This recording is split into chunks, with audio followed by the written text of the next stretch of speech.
Have you ever noticed that sin doesn't defeat you in the fall? It defeats you in the cycle, because the problem was never falling, it's returning to the same place over and over. And if I told you that what holds you isn't the sin itself, but the lie you still believe about yourself. Have you ever stopped to notice how some areas of your life simply don't move forward? How certain sins seem to have deep roots that pull you back to the same place over and over, as if you're trapped in a cycle that never ends. Maybe you've promised yourself, this time will be different, or this time will be the last, and despite your sincerity, it wasn't.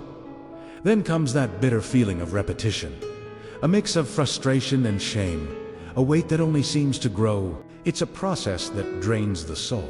You truly repent, you cry, you pray, you promise. For a few days, you feel strong, clean, free. But then, almost without noticing, it's as if an invisible pull drags you back to the same mistake, the same behavior, the same sin that has followed you for years.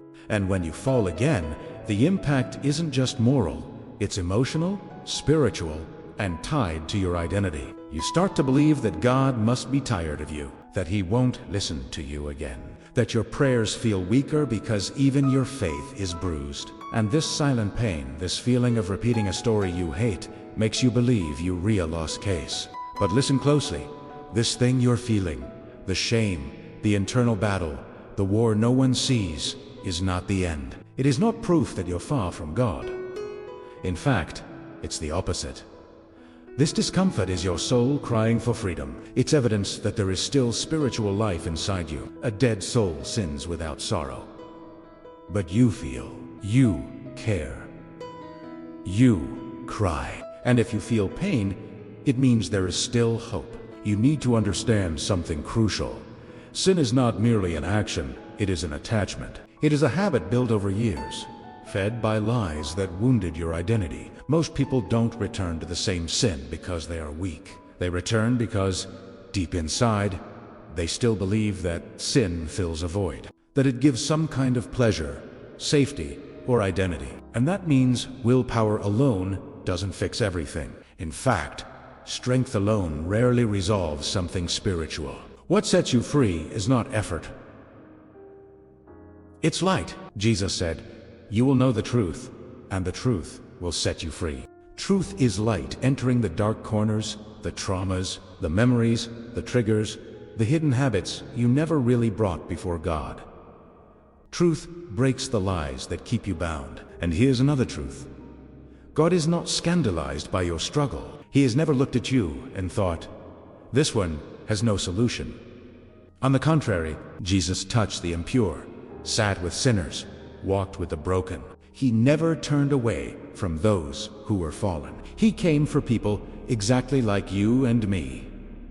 People who try but stumble, who want to get it right but fail, who repent but still have weaknesses. So before you try to understand how to stop falling, you need to understand where to fall. Victory doesn't begin when you stand up stronger. It begins when you fall into the right arms. There are falls that distance you from grace and falls that throw you straight into its arms. And when you fall into God, the fall becomes an encounter.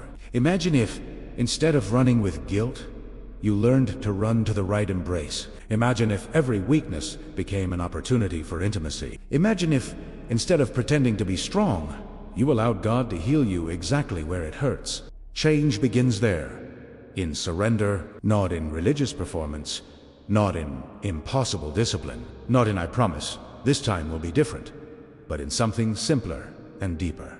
Vulnerability before God.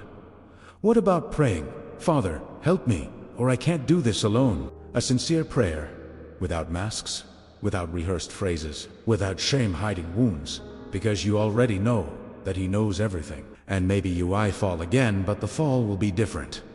It will be less frequent. And when it happens, it won't destroy you like before, because now you know where to fall. Now you know where to run. Now you no longer hide. You seek help. And every time light enters, the power of sin weakens. Sin doesn't lose its power when you try to be perfect. It loses power when God's presence stops being an emergency and becomes a lifestyle. When you understand that your identity is not defined by your repeated sin, but by the place you return to when you stumble. You are not your recurring mistake. You are someone in process, someone being shaped, someone returning home, even if limping. So take a deep breath. Calm your soul. You are not alone in your struggle, and God has not given up on you. He never has. And He does not start a work He won't finish. He always completes what He begins. If something here touched you today, hold on to this truth. God's grace is always greater than the cycle that tried to imprison you. May God continue to bless you with brotherly love